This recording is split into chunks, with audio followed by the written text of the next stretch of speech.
hello there. It's your girl Valerie Mason Chase again. And as you can see, I'm flying solo today, but I think I can handle it without the cookie man. I've done it a time or two. So first of all, I want to thank you all who are tuning in. I want to encourage you, if you have not already done so, to subscribe to the YouTube channel. You can also find us Marriage Beyond the Breach. It's Marriage Beyond the Breach everywhere on YouTube, on Instagram, on Facebook. Oh, hold on. I got a couple of comments already. Let me open them up. Hey, Nicole. Good to see you, sis. Thank you so much for joining us.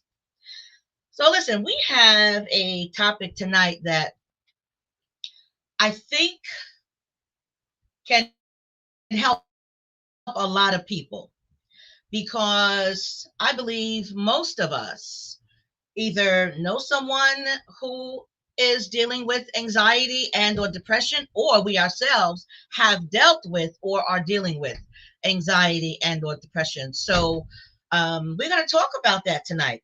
What do you do when you are in a relationship with someone who's diagnosed with anxiety or depression and you want to support that individual? Do you know what that looks like? Have any of you ever dealt with it? And if so, what did you do? So I'm going to bring on our awesome panelists for this evening.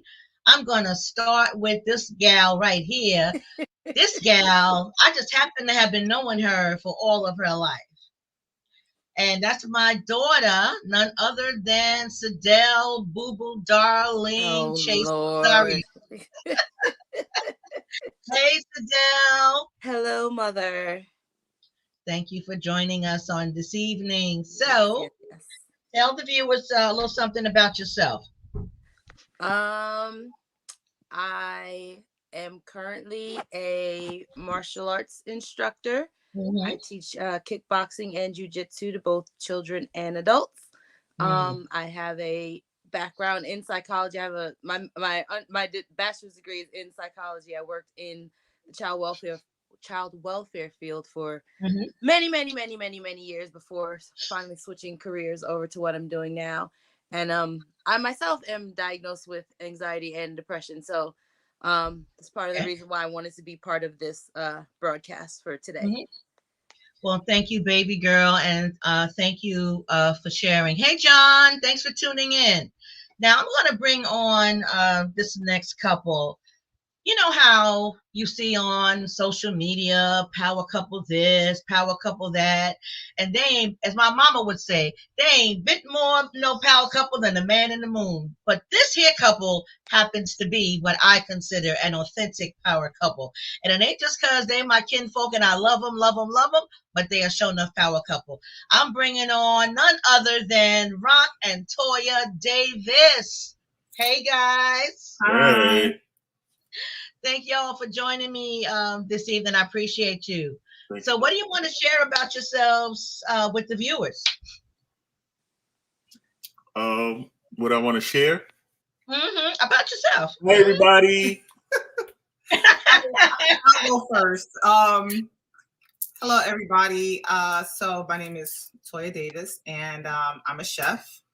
My brand is called Yumdacity, and I just want to bring people good food, whether it be plated dinners, catering, things like that.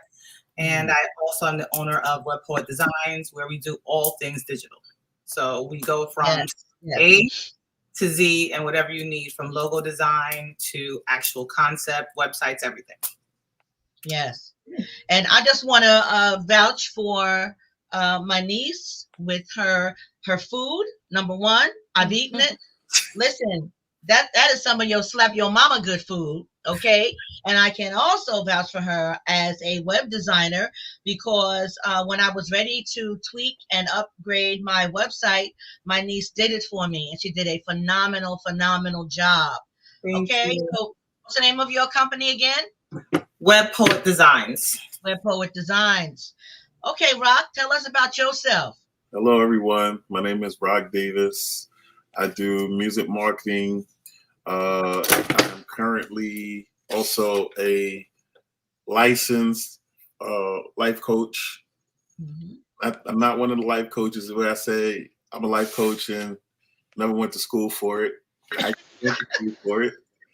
Yeah. And I've been doing that now for since 20 something. Oh my goodness. I lost track.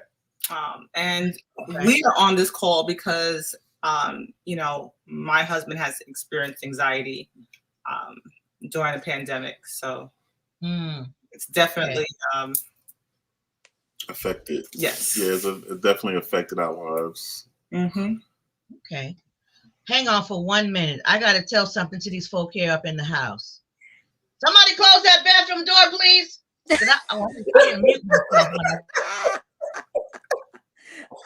I just had a flashback. Oh, Dios mío. Okay. Oh my goodness. Thank you.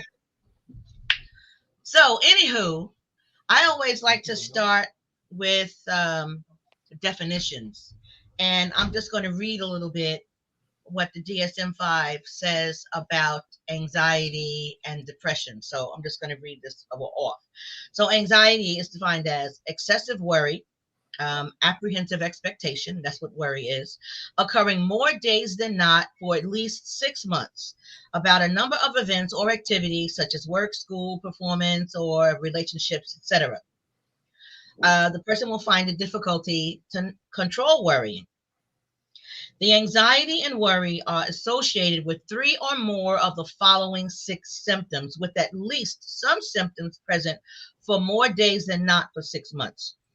Restlessness or feeling keyed up or on edge, being easily fatigued, difficulty concentrating or your mind going blank, irritability, muscle tension, sleep disturbances. You also can experience excessive sweating. You could experience palpitations, because very often when someone is having an anxiety attack and they experience palpitations, it may even feel like they're having a heart attack, especially if they are in a mode of extremely elevated anxiety and it's bordering on a panic attack. When assessing for generalized anxiety disorder, clinical professionals are looking for the following: the presence of excessive anxiety and worry about a variety of topic, events, or activities. Worry occurs more often than not for at least 6 months. And those other symptoms that I listed. And I say generalized anxiety disorder because there's other types of anxiety disorders as well. You can have social anxiety.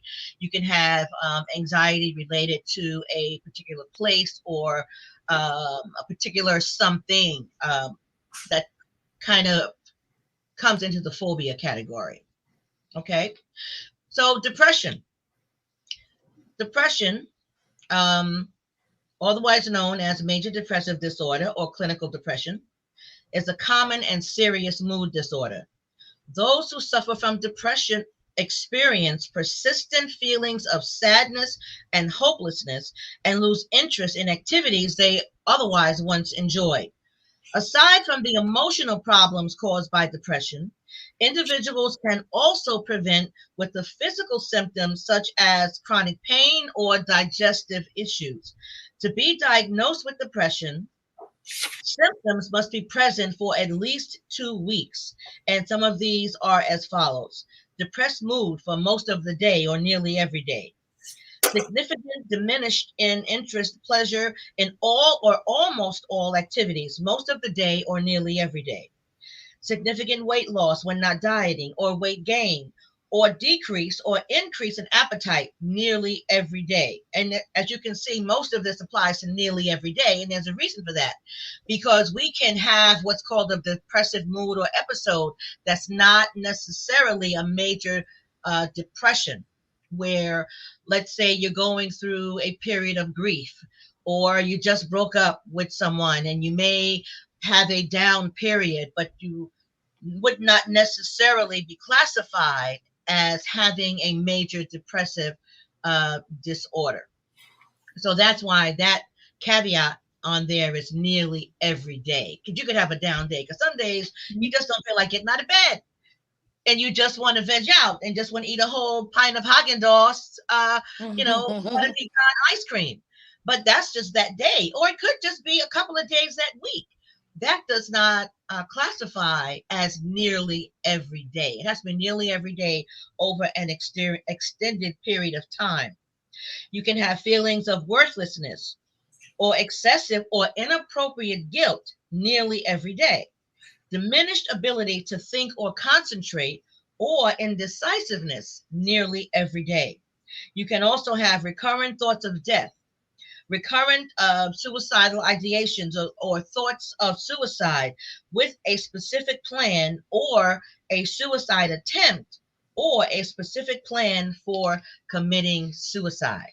So that's what we are going to be talking about when we say anxiety and depression falling into those categories. Because just because somebody is, sometimes people say, oh, well, I'm a worrier. That doesn't mean you suffer from anxiety. Oh, I get nervous before I have to talk in front of people. That doesn't necessarily put you in the category of having anxiety. So I want to make sure that we are very specific in what we are talking about when we say anxiety or disorder. I mean, anxiety or depression. So I want to ask for someone who was just realizing that their partner may be struggling with anxiety or depression, what are the first steps that you think they should take to offer support for their partner? And any one of you can chime in on that question. I guess I'll start. Uh-huh. Well, sometimes you have to wait, I think, sometimes for them to speak and tell you what's going on. But again, you have to know your person, because they can get defensive, because no one really wants to be diagnosed, I think, with anxiety or depression or something like that. And you have to be very observant of their patterns in order for you to notice, what's going on. So, with my husband, I notice little things, here and there about it. And I would ask him certain questions and things like that. But I really didn't see like a huge concern at the time. Like I said, knowing your person, asking them questions, but asking them in a way that's more, I'm trying to figure out what the word, not accusatory, I guess, you don't want them to feel like you're, I don't know, coming against them or attacking them in some way or belittling them. So just be careful of how you question them and ask them, how they're doing. So I was hesitant to speak because I did not know what anxiety was. I've never experienced it. I never had dealings with it. I didn't even know too many people who had anxiety until I went to 2 universities. I went to Facebook University and I went to YouTube University. Yeah. And these were the only 2 times. And then I had posted a question on Facebook about anxiety. And behold, there was a new world that was open, that so many people suffered from anxiety. Yeah. And so, again, I was hesitant because I didn't know what my symptoms were. It wasn't until I was sitting in our bedroom and I started pouring sweat. And she's Toya's looking at me like something was wrong. You look at your spouse and, she's looking at me like something was wrong. Yeah. And, I kind of realized that I was very, sweating and crampy. And she said, "What's wrong?" She kept saying, "What's wrong?" And I said, "I don't know." And I was just casually sitting in the bedroom watching TV. And then all of a sudden, I tried to get out of bed and I began to fall. So one of the first things in anxiety is that you start to believe, you know, you're getting a heart attack of some sort. Yeah, that's what I thought it was. I thought it was a heart attack. Now, I've never had a heart attack before, and I don't know anybody who has. So that idea of me getting a heart attack, I don't know where it came from. But that was the first thing.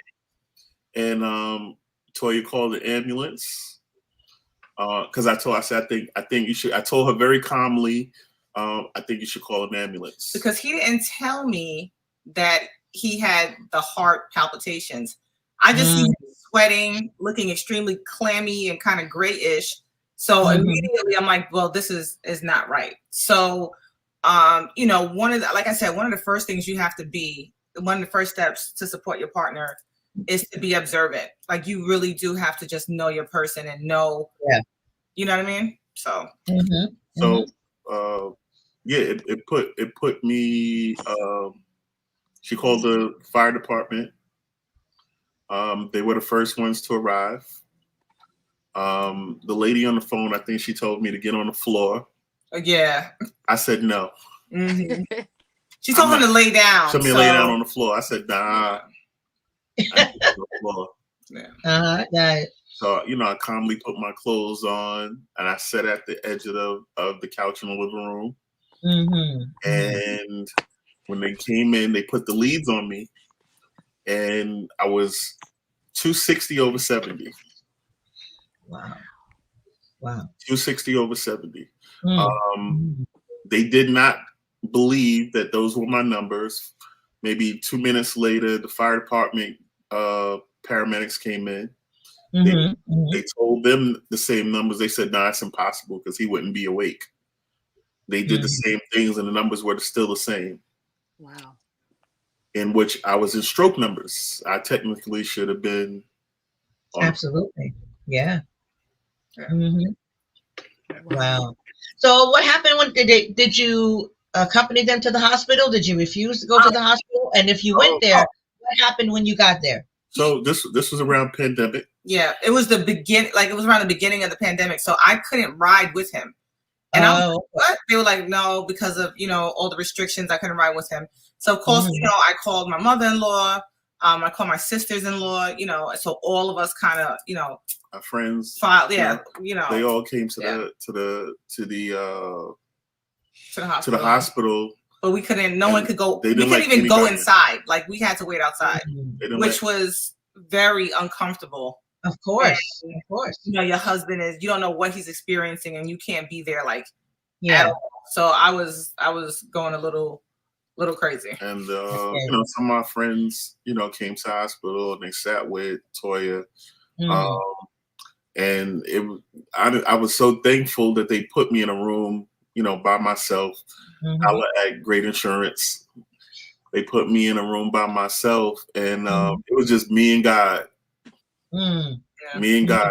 I stayed in that room and I prayed and prayed. I was like, God, you know, just keep me in the land of the living. I love it here. Just keep me here. And the after being in there for 5 hours, the doctor came in and kind of like what I already do. He said, "You're in good health." You know, I'm one of those black men who go to get checked out twice a year. You know, get a full mock-up of myself. So I kind of knew. So I said, well, what was it? He said, "Well, are you stressed about anything?" I said, here he goes, "No." No. I said, "No, I'm not, you know, I'm a man of faith, right? And so a lot of things that I deal with, I take it in prayer. So that's how I normally deal with things. So not knowing what anxiety or depression is, I just didn't subscribe to it. Got it. But when he asked you, were you experiencing stress, and you said no, how accurate was that? It was pretty accurate in a sense that during the pandemic, we had created things to do to keep our mind busy. You know, we created, fix things in the house, or we would take little to the. We had, like, She's laughing because I won. Because we had decorating wars. So he would do one bathroom, I would do the other. We tried to do things to kind of like to keep it fun. And I won, you know. Just throw that out there. And but we created things to do. We stayed busy with the family, played games with the kids, and watch movies, those type of things. But I didn't have time to worry. He was overlooking one thing. And that was a major, major thing that he was overlooking, which was death. I wasn't overlooking. Well, not that he was overlooking it, but he was. Well, yeah, because he wouldn't express it. You wouldn't release anything, and he experienced a lot of death of friends and family in the pandemic. Yes. Mm-hmm. Mm-hmm. Yeah. So it wasn't that I was overlooking it. Again, when you in faith. We kind of taught to take it to God, take your burdens to God and leave them there. And that was in my way in a sense of dealing with what I was going through. Yeah. I hear that. And, like you, I grew up in church, and that was the mantra, take it to God in prayer and leave it there. And yes, we should do that. But prayer and worry or stress are not mutually exclusive. They don't go together. We can be a born again, tongue talking, spirit filled believer and still experience stress, anxiety, depression, or whatever. We could talk to God from 6 a.m. to 6 p.m. and still experience the stress or anxiety or depression. So it was really the sense of not knowing. Right? Yes. And it was very, so the thing that Toya didn't say was my experience in death was very overwhelming. Yes. So in a short period of time, I had lost 70 plus people. Yeah. Wow. And 70 plus people, friends, family, co-workers, clergy, people I admire, people I love, and it would happen back to back to back. So I really just didn't learn or have time to grieve. Yeah, because I know I was worried about you because I reached out to you. I said, baby, I've seen you post about this loss, and now you've experienced a lot of loss. I just wanted to know how you were doing. Yeah. Because I didn't know the number, but I knew it was a lot. Yeah. I knew it was a lot. Literally a death maybe 2 to 3 times a week. And then he wind up just getting off of social media because not only that, you see your friends losing people. You see, you know what I mean? So it was a lot. And then one death in particular caught me off guard. And that's what sent me into, I guess, depression. Yeah. I think. Mm-hmm. Yeah. So Sadell, I want to ask you to chime in on that. And the initial question was for someone who's just now realizing their partner may be struggling with anxiety or depression. What are the first steps that they should take to offer support? And also what Toya addressed is how can you encourage someone to open up and share about their feelings? Well, going off of that question, I think once you know what the diagnosis is, just as a supporter, just try to get a better understanding of, like you said, starting with the definition, because everybody has in their own mind, what depression is. Some people think it's, you just lay in bed and cry all day, or they think, anxiety is, you're just a worry wart. Just understanding exactly what you're dealing with, and then what your person is dealing with. And like, when going off of your question, once you know that that's what they are diagnosed with, just approaching it in a different way. Because a lot of times people be like, well, what's wrong with you? Why are you this? Why are you that? Don't ask the why. Like, are you okay? What are you experiencing? What's going on? Think things like that, instead of, like Toya said earlier, instead of being accusatory, because a lot of times we don't know why. Right. Why are you so sad? Why are you so upset? If when I'm going through, a depressive episode, if somebody were to ask me that, I could not clearly define why I'm sitting here, crying my eyes out. It may take even me a minute to sit back and, get to the root of what's making me so upset, because a lot of times it's a snowball effect. I might think of one thing and it just snowballs and then it just explodes. And then to come and say, well, why are you this? That just causes more shutdown, and then, it just adds on to it. So I would say try to avoid the why, or if you're asking why, ask it in a softer tone.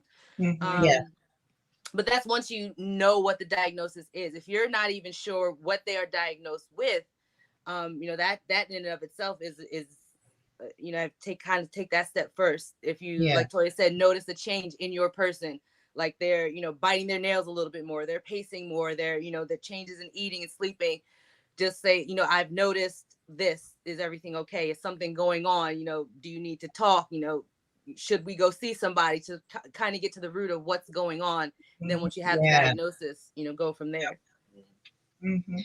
What if a partner's question is, rather than what's the matter or what's going on, what if the question is, how can I help you? Or is there something that I can do to help you with whatever it is you are experiencing? What if that's the question? If the answer is nothing, try not to get offended. And I just say that for me, because again, like sometimes I don't know why I'm upset. Like I just know that I'm upset. I might just need a moment. And I may not readily have the answer as to, what I need in that exact moment for support. If it's really okay, I'm not sure or nothing, don't get upset. It's like, well, I'm here to help. Why aren't you letting me help you?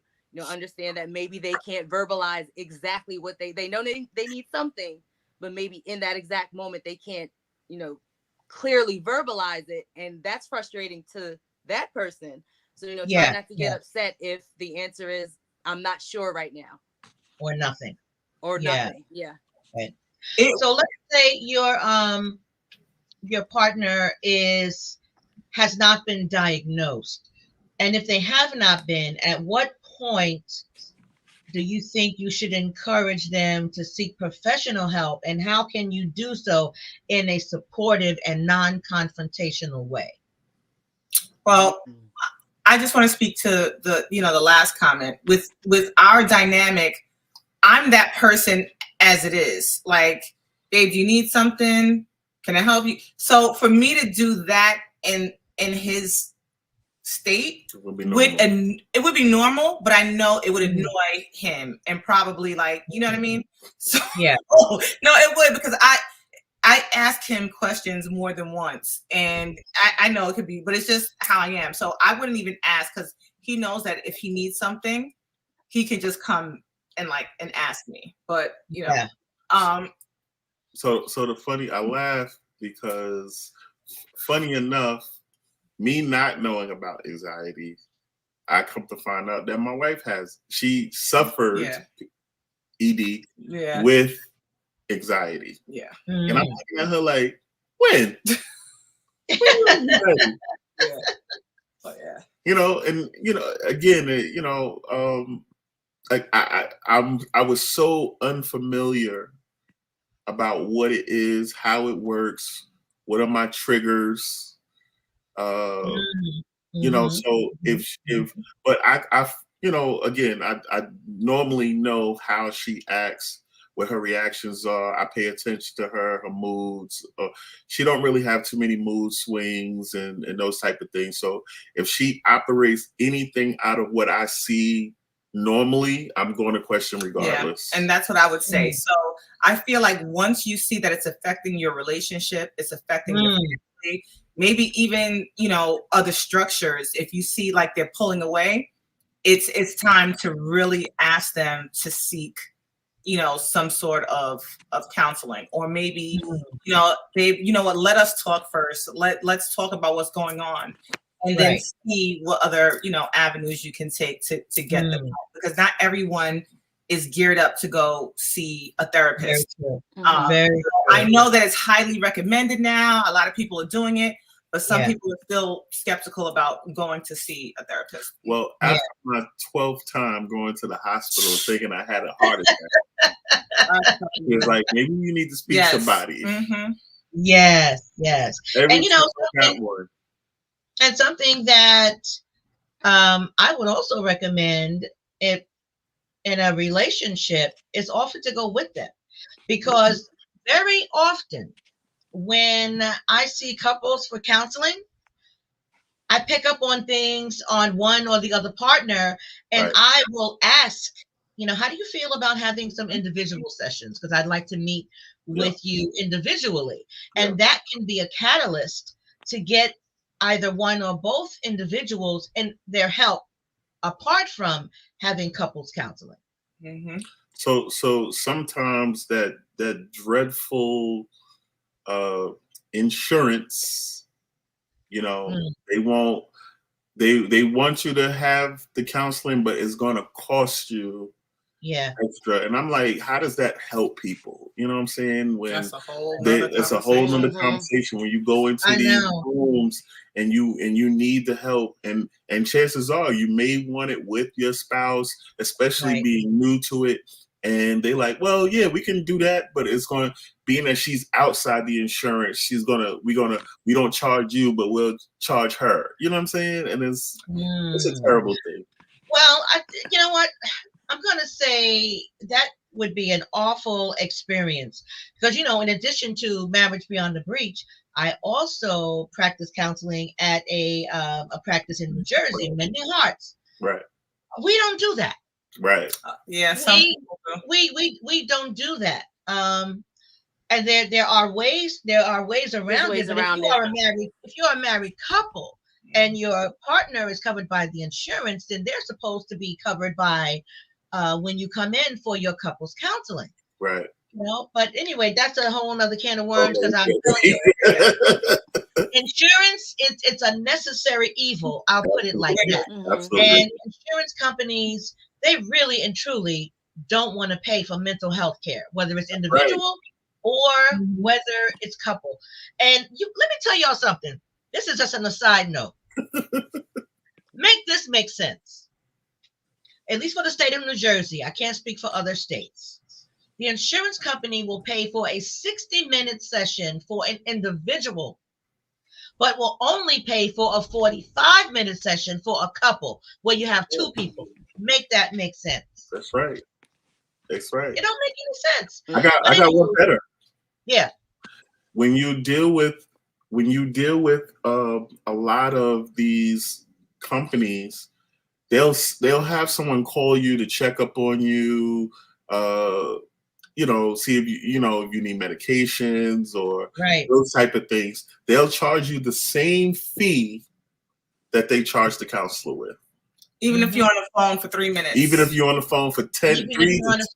Yes. Yeah. And they'll charge your insurance the same amount of money that if your counselor. And I just think that's incredibly, incredibly wrong. We say we want to help people. We say we want to have mental health awareness and all these things, but you really need some insurance awareness. Yeah. Mhm. Absolutely. And again, at Mending Hearts, we don't do that. Okay. If it's a phone call, so much for 15 minutes, so much for 30 minutes or 45 minutes. We're not going to just charge for a whole session if we're only on the phone with you for 15 or 20 minutes. That's not going to happen. That's the Mending Hearts Behavioral Health and Family Service. Way to get that plug in there. So we don't do that. I just want to give a quick shout out. Hey, Nene, there's my cookie man. He's not on here, but he's in the back room watching something with Hammy. I asked him if he was going to be on with me tonight, and Hammy said, well, we bonded, Mom. Leave him alone.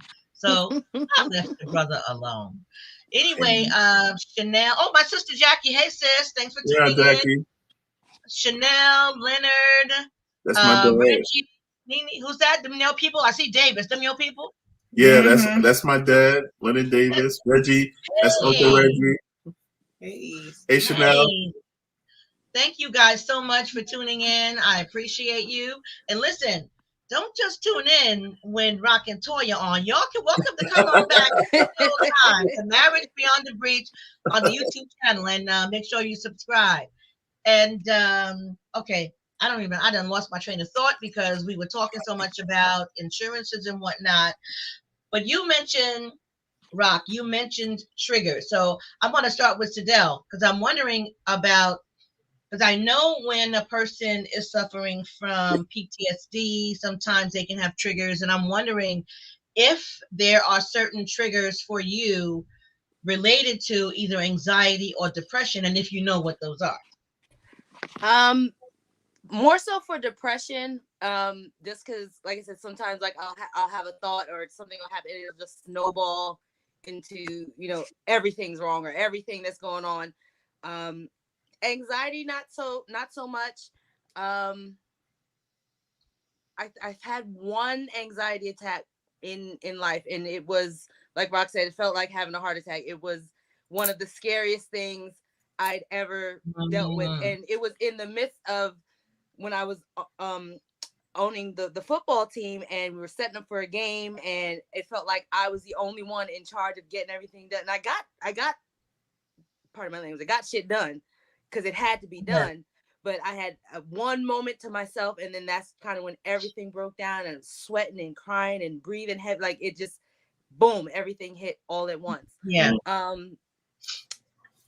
For me, like I said, with the depression, there are certain topics, certain things that, you know, will start those depressive thoughts, and I am getting better at, you know, kind of nipping them in the bud right then and there. But, you know, sometimes it just spirals out of control.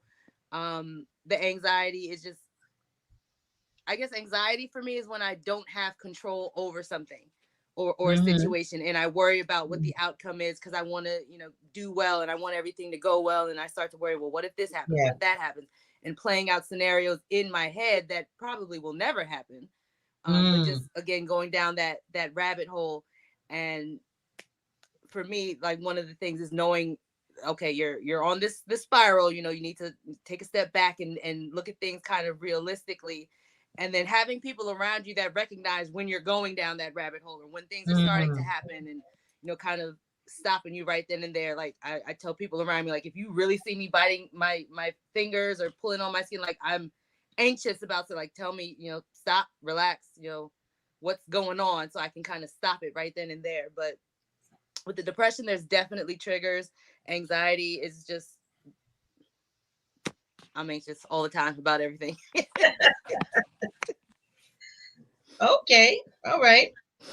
What about for you, Rock? My trigger, oh man. So after my third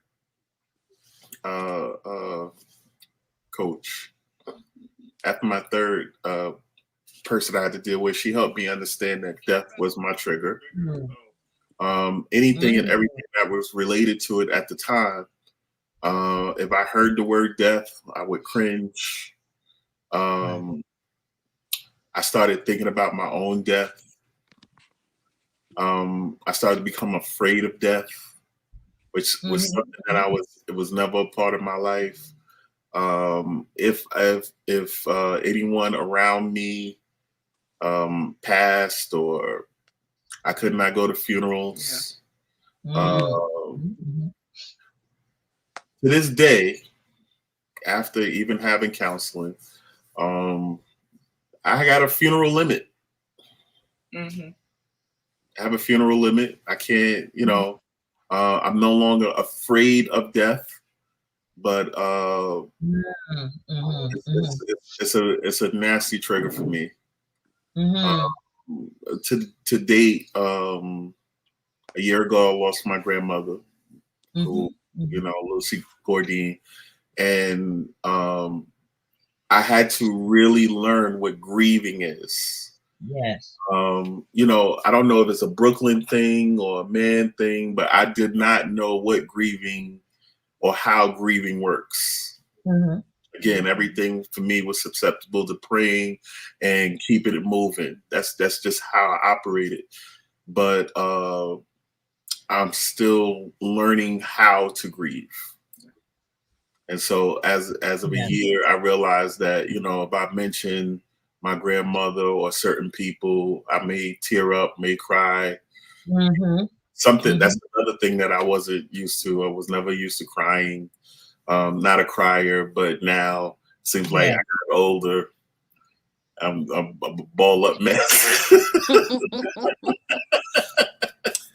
Yeah. the tears that get the flowing. But my Yeah. therapist she really helped me in those areas. That she was absolutely informative on how to deal with things and how to understand them. Mhm. I questioned Mhm. God a lot. I know we're taught Yeah. that we're not supposed to do that, but that was one of my things because I felt like some of the people that was actually taken, I couldn't understand why.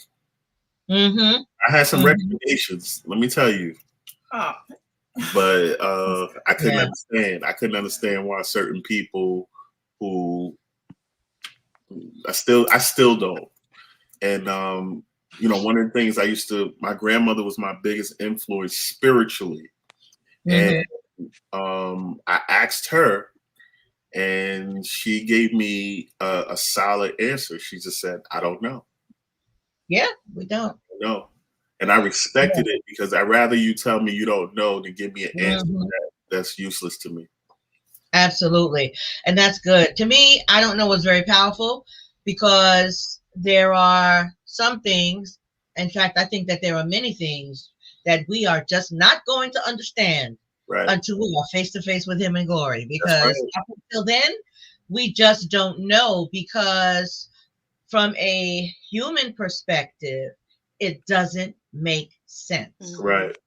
And I remember I went to the homegoing service of one of my colleagues several years ago, um, who had been killed by her husband. And I remember the preacher at that funeral saying, you can't make sense out of nonsense. And there are some things that on the surface just appear to be nonsense. And as hard as we try, as much as we try, we cannot make sense out of it. Right. And sometimes we just have to realize, like Mother Gordine said, we just don't know. And to get to the place where we are okay with not knowing, it's the not being okay with not knowing that causes us the angst. Right. But, but we can be okay with not knowing. And I think I think it's possible to get there. Sometimes it's hard to get there. Right. And it may take time to get there, but I think it is possible to get there. Hey, Kimba, my crazy What up, nephew, bro? brother. What up, Dre? Kimba. And Andre. Hey, Andre, thank you so much for watching. And what is this name? Mr. Sauce McFly. Mr. McFly. Okay, Mr. Sauce McFly. Thank you so much for watching. I appreciate you. And I just wanted to say, there are many different triggers, but for me, like I said, I suffered from it only because of a really bad relationship. The relationship was literally 6 months, but it lasted 5 years, only because he was a stalker. So if I heard a car that sounded like his car, I would get an anxiety attack. If I heard someone that sounded like him, I would get an anxiety attack. And, being with my husband, even when we were friends, he made me feel so protected that it's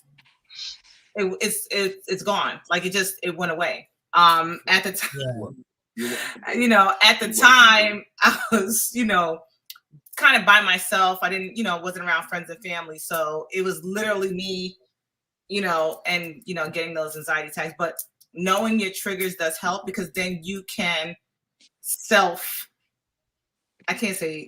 yourself and, do certain things to calm yourself down. Right. Yeah. And maybe even in some situations, try to avoid some of the triggers.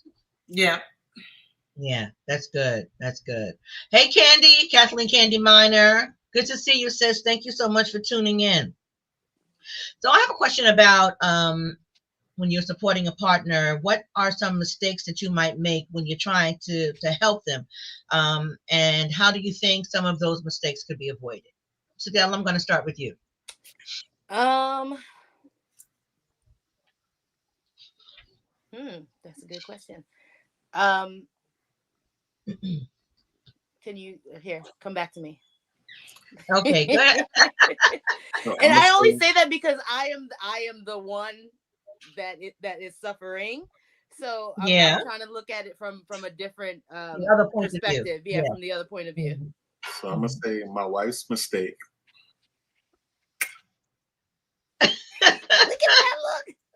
was letting me take them pills. First of all, no. That was no. had- No. We did not discuss it thoroughly before you decided that you were going to do that. So I'm that's like- not on me. I'm like, That's on you. somebody who been through anxiety before. How you ain't tell me these pills? Number one, I never took any pills, and number two, Mm. I've never had a therapist in my life. I did Mhm. everything by myself, which So is not necessarily a good thing, but Yeah. so I had to semi blame her Mm. because not my therapist, the other person Hmm. from my therapist recommended that I take Prozac. Really? Oh Okay. yeah, because unlike Sadell, she said she had one attack. I was getting attacks 3 times a day. to Oh. the point where he had to stop the car and I had to drive, and Yeah. he had to recover. And this is like he Right. would wake up in cold sweats in the middle of the night. It wasn't like these were serious. I'm thinking he's having a heart attack. He had to wear Yeah. that like some type of heart monitor thing just to make Mhm. sure he Wow. wasn't having a heart attack or a stroke. So it wasn't like a little, these were like serious attacks, like every Yeah. single Yeah. time, Yeah. So it went from 10 to 40, which was crazy. right? And it wasn't until one day I was sitting on my balcony Hmm. and I'm just looking, abroad, beautiful weather, and I'm like, I want to jump off my roof. Wow. That was a side effect of the drug. Yeah. Never imagined anything Mhm. like that, right? And so Mhm. I told my wife, again, casually. I try not to do things in excitement. Right. I said, I'm telling her that I'm thinking these things, but I know that I don't want to do it. Right. You Right. know me, And- I was And it was a weird space to be in, Mhm. and Mhm. Mhm. I immediately stopped, which was Yeah. another horrible thing that I It did. affected- Right. Because you should You taper should've- off yeah. rather than Mhm. stopping it up. it But- affected Now, I a have lot a of question things. for you, Rock. Rock, let me ask you this. Hmm. When that medication was prescribed for you, Mhm. were you informed that that was a serious Side potential side effect of the medication? I'm gonna be honest. It was mentioned, Hmm. but at the time of having those anxiety attacks 3 times, 4 times a day, I was willing to try anything. Because again, imagine the idea of feeling like you're having a heart attack all the time. Mhm. I'm telling her, like, let's go to the hospital. Yeah, he would make This up is in the not- middle of the night. this is all not the time. right. Yeah, we were going to the emergency a lot. Like It put You know me what?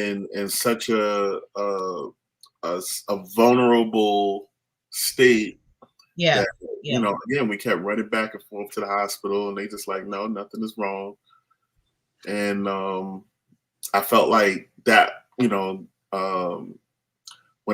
they started giving me the 10s, it wasn't working. Right.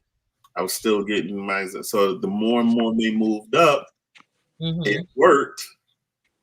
Now the anxiety attacks are going away, but now I'm thinking about jumping off a roof.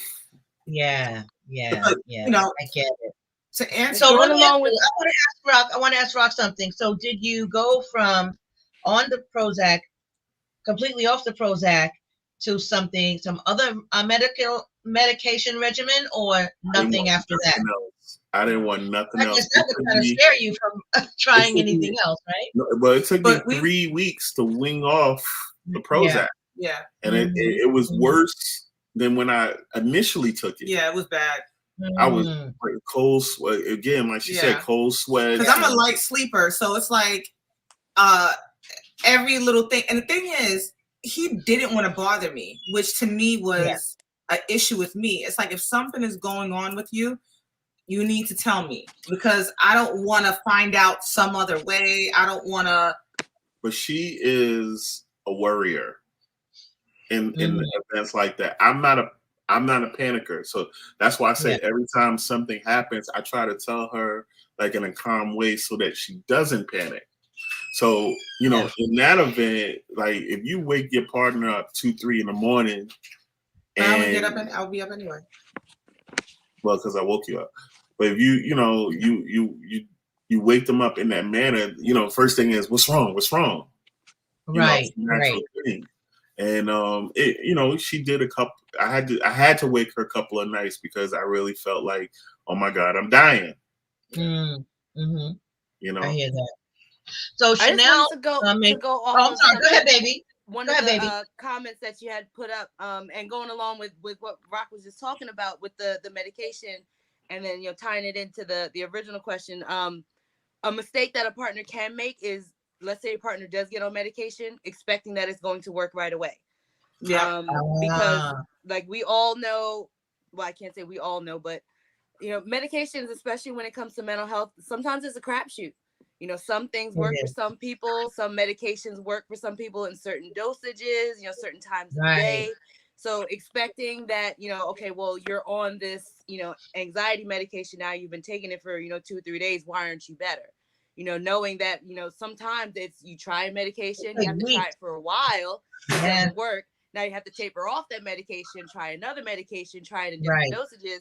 Some people don't find their right cocktail for months or years, if they're going that medication route. So just kind of, knowing that that's what comes along with medications. And, if your partner is like, okay, yes, I want to be on medications, don't have that expectation that is going to work right away. It might be worse before it gets better. Like Rock was saying, when he was coming off the Prozac, it was worse, than when he got on it. But that's what he had to go through to get off of it. And just knowing that, all of those things come with medications. Yeah. And I think Chanel had commented that she's totally against meds. Right. And I'm not totally against meds.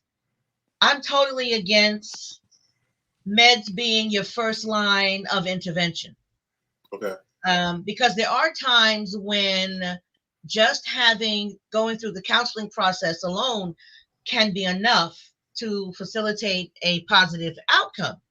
Then there are other times when medication is absolutely necessary before the individual can even fully participate in the counseling process, because there needs to be a level of stabilization.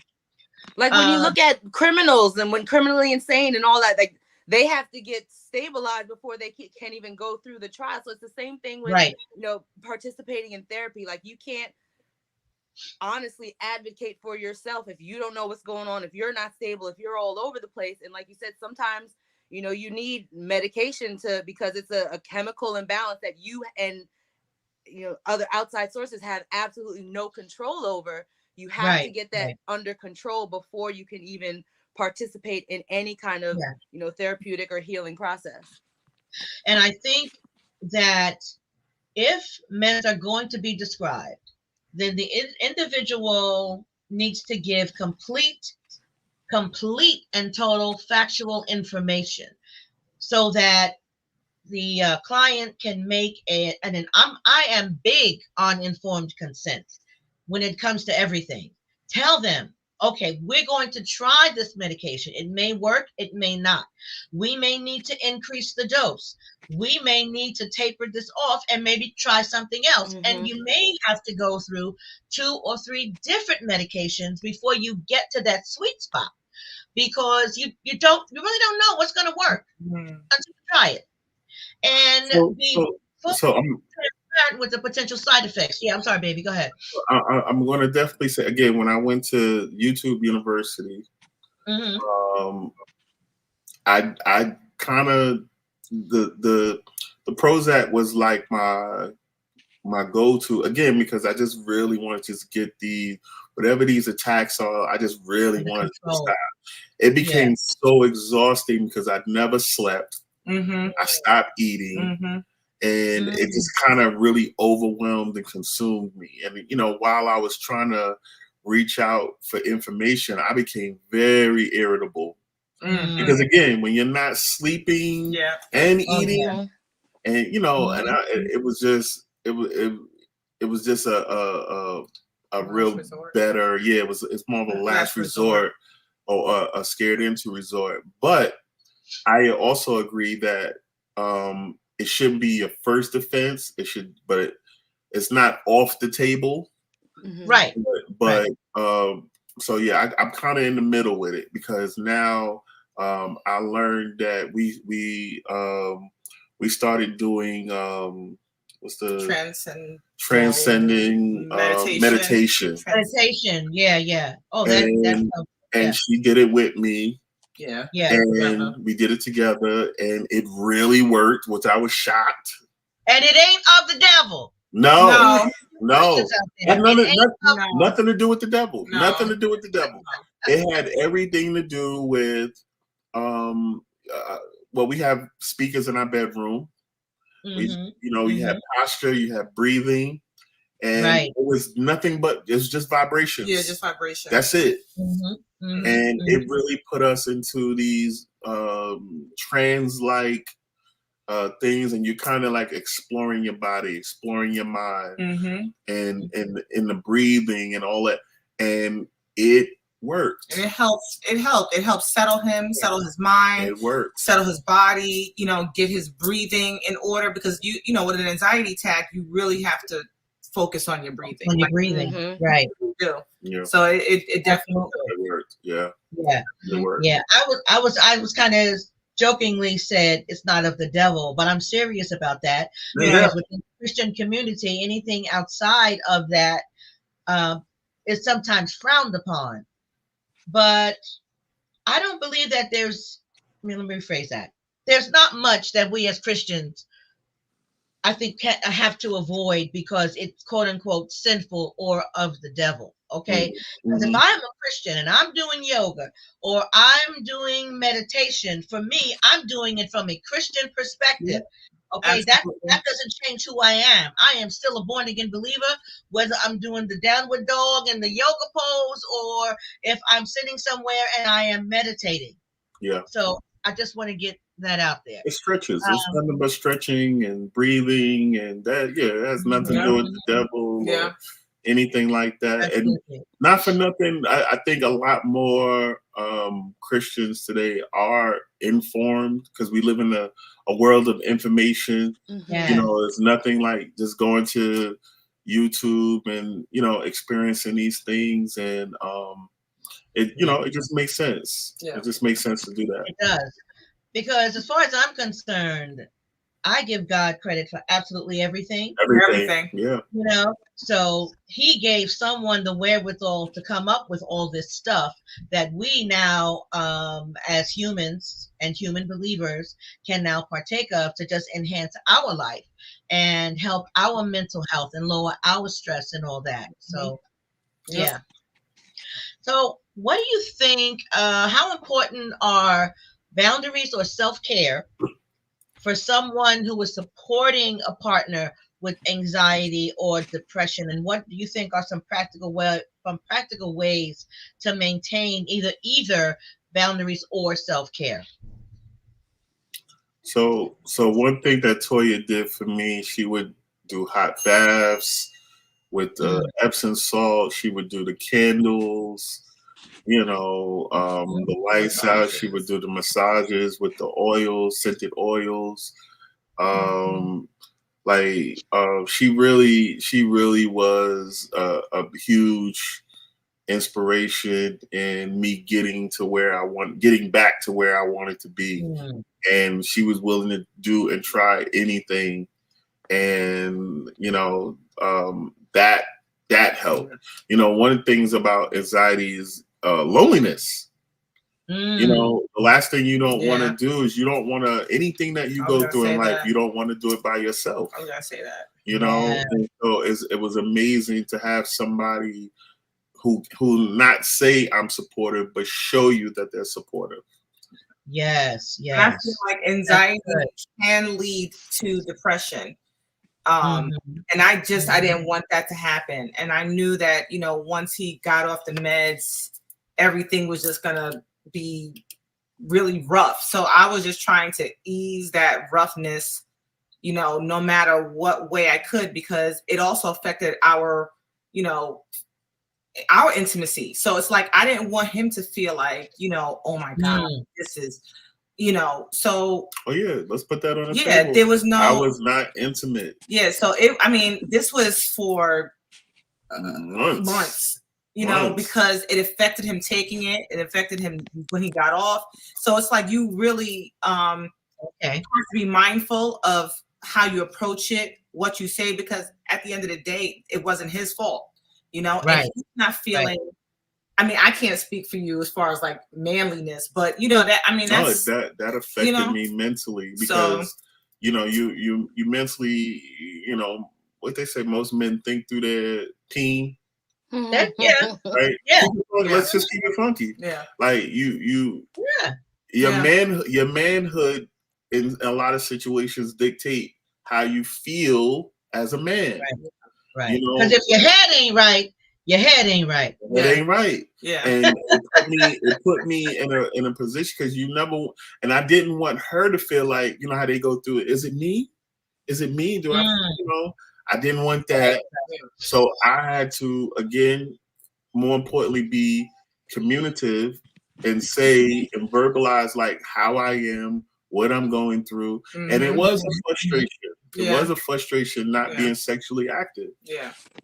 You know, well, the thing is to still be intimate in ways that we couldn't be otherwise. So there you go. There the you go. massages, the candles, the bath. I mean, he may say no, but it's still it's still intimacy and it's still caring and love and concern, just not in that way. When we're in our 70s, that's when I want to do that.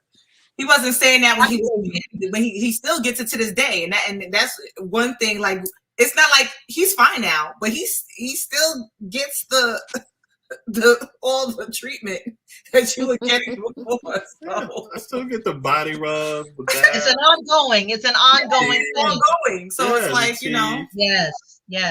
And I'm glad Toya said that there were other ways, creative ways to maintain the intimacy without the sexual intercourse. Because I think sometimes people get that confused and they say intimacy, but what they really mean is sexual intercourse. And you can have intimacy without sexual intercourse. Now, granted, you want the sexual intercourse as well, but if for whatever reason it's not happening at that time or during that time period, then you can come up with other ways to maintain the physical intimacy and the emotional connection. Yeah, and let's it's be important. Clear, let's be clear. For some people,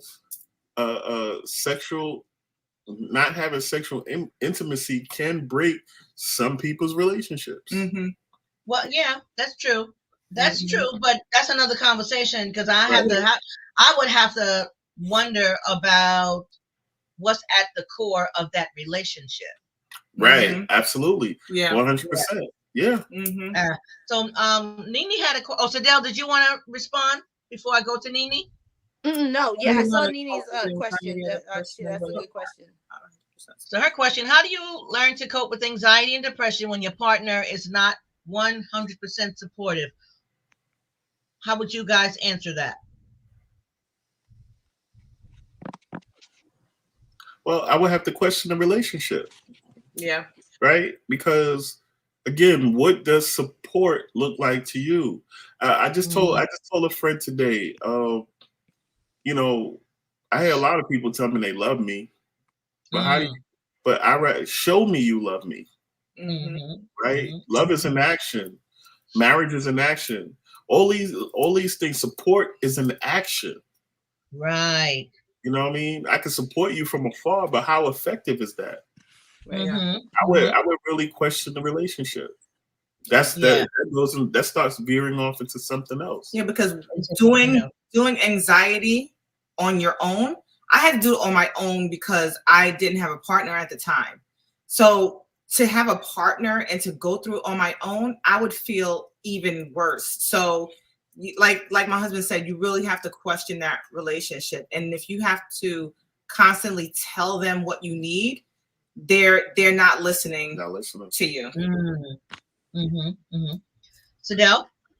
No, I 100% agree with what they said. Like, you can be of the mindset of, you know, you may not fully subscribe to, you know, anxiety, depression, and medications and all that, but if this is what your partner is saying that they're going through, like, to completely push that to the side, like, nah, you're okay, like, get up, what's wrong with you, like that's not showing any kind of support at all.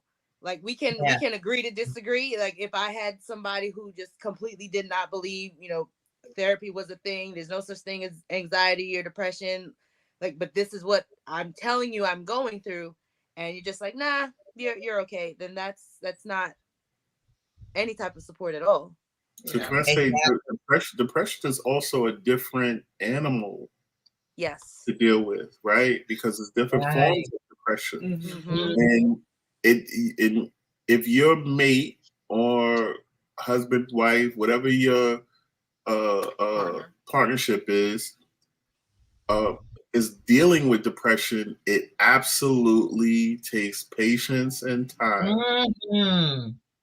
And it can you might have to be in it for the long haul, or however you choose to deal with it. Just know that if you're in it, you got to be in it all the way.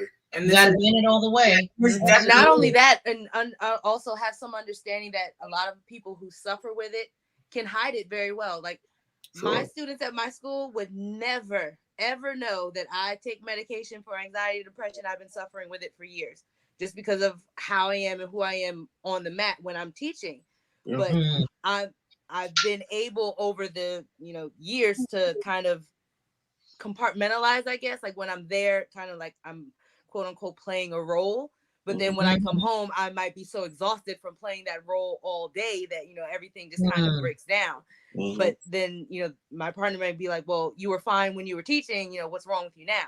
Like, understanding that some of us are good at hiding it and masking it, because we know that the general public don't understand what anxiety is or what depression could look like.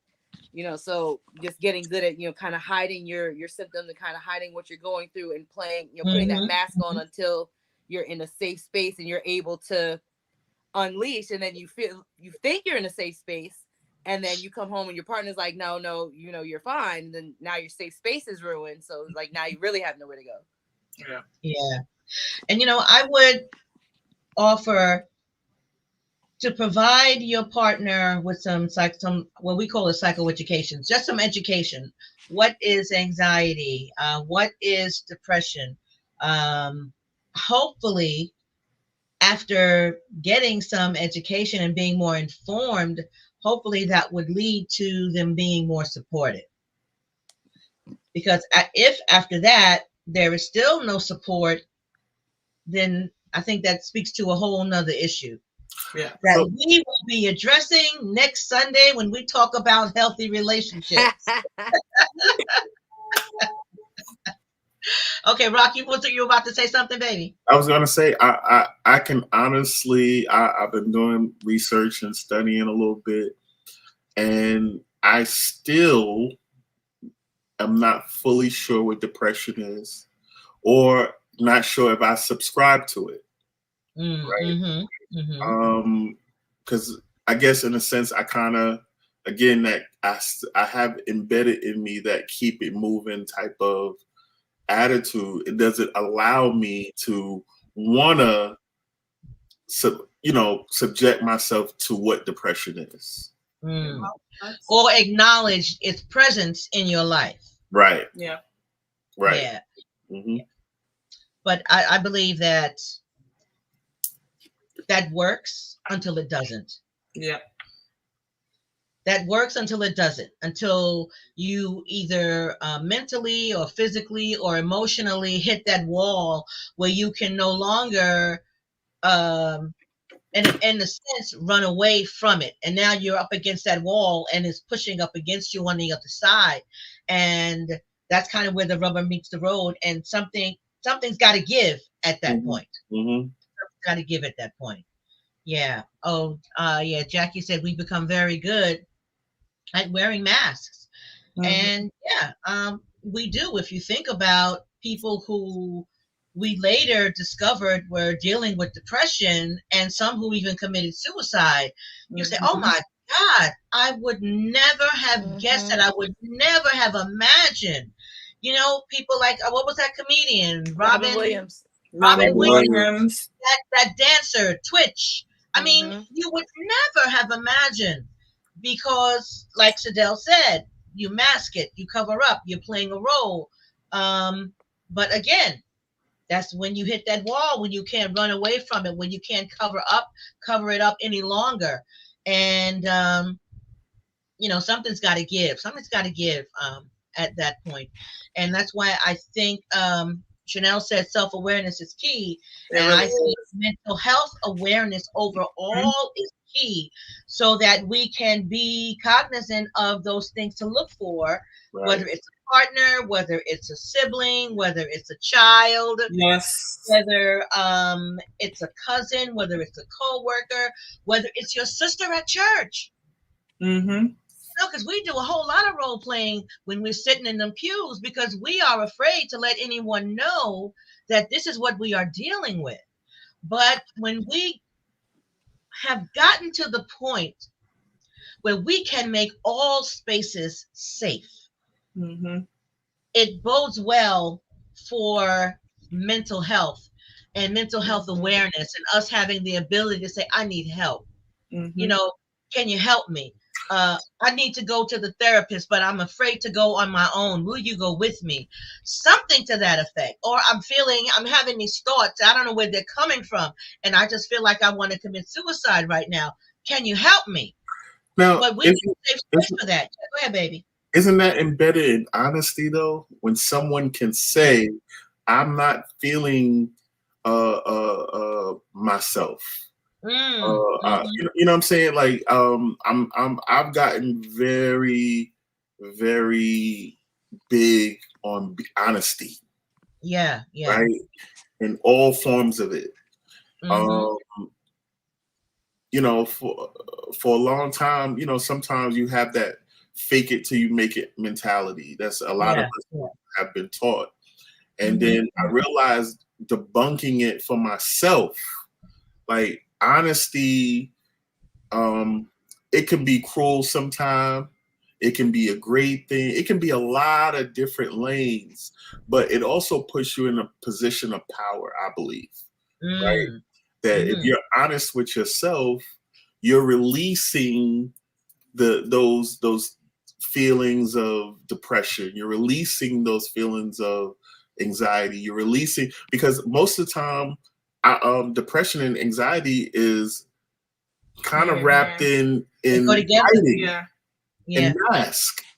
Mm-hmm. You know what I'm saying? Well, I just want to say I agree with honesty, but it also depends on who your partner is and who your circle is.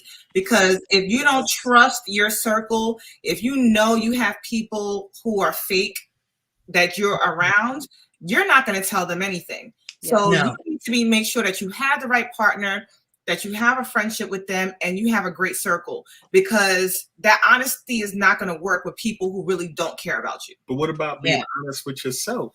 You can be honest with you yourself. can, and you just know like these- Toya was saying, that you can be honest with If you know yourself, the- but when you're like, let's say you're honest with yourself, you get to that point, and I'll just speak for me. If something triggered me and it's like I'm sad, I'm going through that spiral, I feel it, I'm crying, I'm upset, I'm honest with myself, I know what's going on. It's like, and I need somebody to talk to. I'm honestly saying I need help, but then you don't have anybody around you who you can go to. Like, I've now been honest with myself. I'm honest, like, okay, I can't handle this on my own right now. I'm breaking down further than I thought I would. I need somebody to talk to. And you don't have that next step. And that's kind of where the problem comes in. Yeah, but again, we said self-awareness is key. So if you're honest about the people that are surrounding you, you have to begin to shift the people that's around you. You have to get rid of people. If I know that this person is not fully in my corner, I have to make myself self-aware that I need to know that I can't depend on this person. So why are they in my circle? Yes, I completely agree. And then it becomes a cyclical thing, because then some people are like, well, it's better to have somebody than nobody.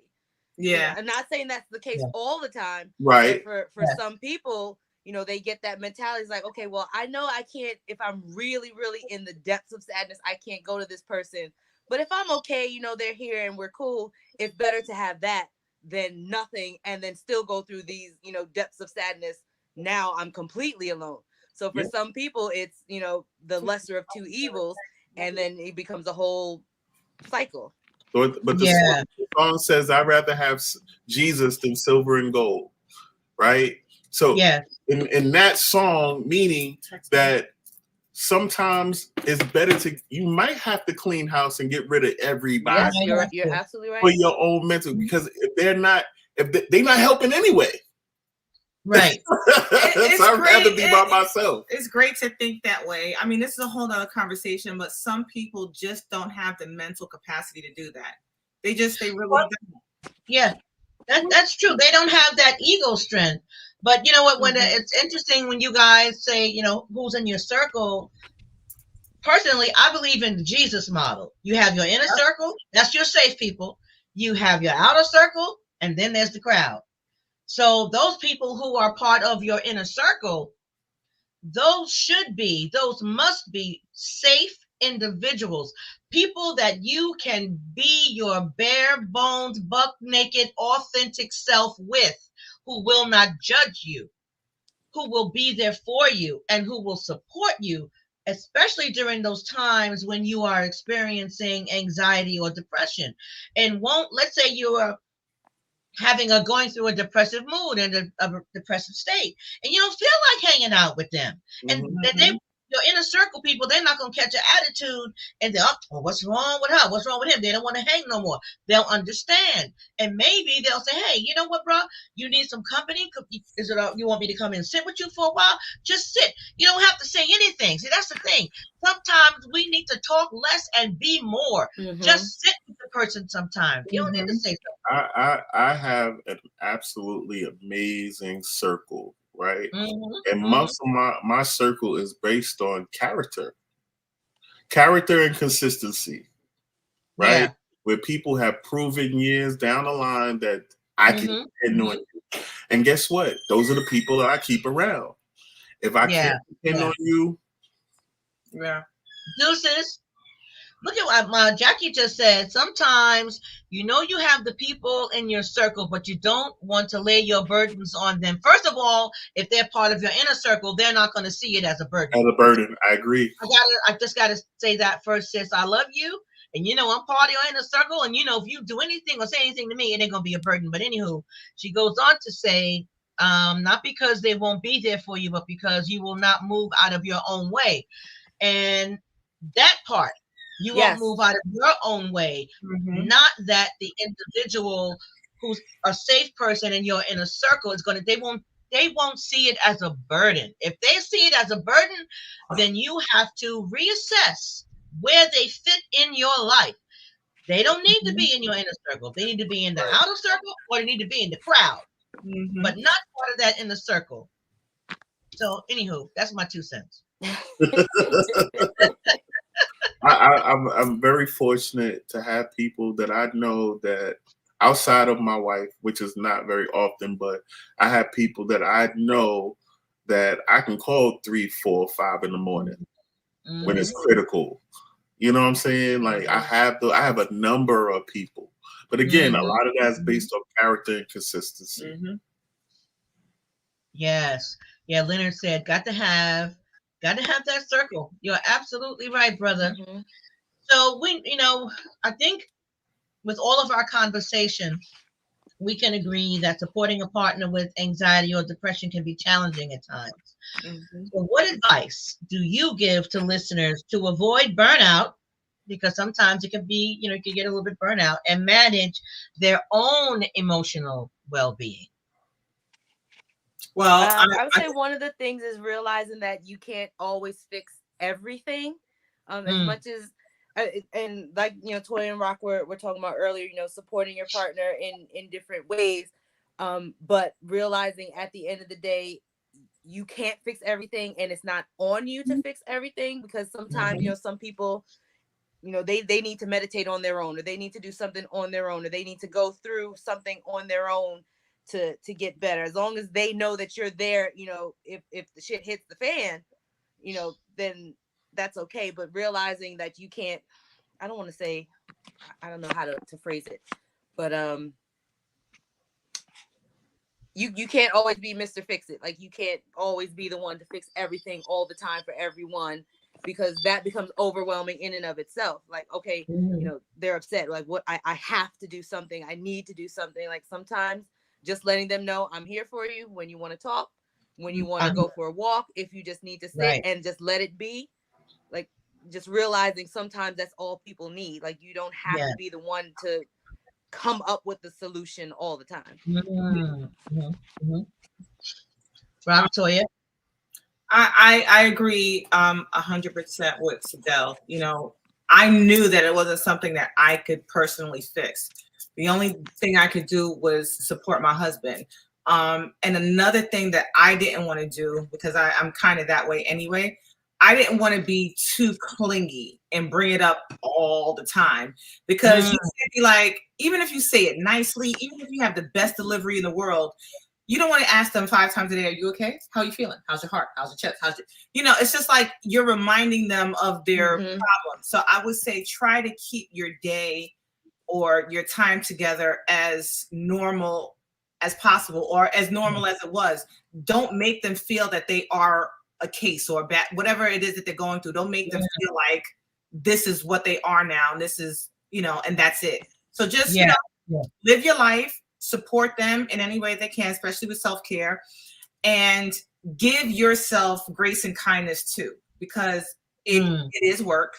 You do have to have patience, and you have to love on yourself too, because even though I know my husband loves me, he was trying to figure out what was going on with him. So it's not that he doesn't love me, he's trying to work his own way out. So give both of yourselves some grace and some patience, and self-care. So yeah, in the beginning, she would ask me 10, 12 times a day. Not that much. All right, 15. No, he's joking. Are you okay? Are you okay? Are you okay? No. And I had to operate in the sense, yes it was. No, it wasn't. I had to operate in the sense like, all right, she loves me. And she's making sure I'm okay. So I forgot completely about my anxiety. It was it was like, let me make sure she good. You know, but no, I'm joking, but I'm serious. You know, I had to have patience. I had to have patience myself to be like, I'm okay, babe. I'm okay. I'm good. And then when the anxiety finally stopped, I had to be like, I'm okay, before she asked me. But it's also, well, he doesn't, but the thing is, he didn't see his look or his expression or whatever he's experiencing. So if we're doing something out of norm and I see him not himself, my normal reaction is to be, are you feeling okay? But I would get the look and I would have to say, okay. I had to, you know. After number 12. Stop. After number 12. It was not. No, but again, like you know, on one side of your brain is like, oh, she's kind of getting on my nerves. The other part is she loves me. Right? Yes, yes. Isn't that what we want in the time of need? We want somebody who's going to love on us properly. Thank you, Pop. You know what I'm saying? And she was very, very helpful. And you know, I had to find my own lane. You know, right? Some certain things to jog my memory, things to keep me busy, and that helped a lot. Yeah, staying busy. Staying busy. Well, guys, I want to thank you so much. I want to thank you for being here. Thank you for your honesty. Thank you for your transparency and your willingness to just open up and share. Because, you know, it's always my prayer that even if one individual can be helped by our conversations here, then it's absolutely done its job. It's done what I and the Holy Spirit of God have set out to do. One can be saved. Absolutely. So thank you guys. Thank you. And thank you all so much for tuning in on this evening. We are here Sundays at 7 p.m. Next Sunday, actually, Rock and Toya are going to be back next Sunday. And the topic of conversation is healthy relationships. Yes. What does that look like and what it don't look like? Because there's some things nowadays that, from my perspective, some relationships that are passing for healthy that I don't think is healthy. So Yeah. we're going to talk about that next week. So if you have not already, go to the YouTube channel, Marriage Beyond the Breach, and subscribe, hit the notification bell, and that way you'll be notified every time we are here on Sunday evenings, 7 p.m. Eastern Time. Again, thank you all so much. I love you guys, and Love I'll see you. you next week. Love you guys. Love you. Bye.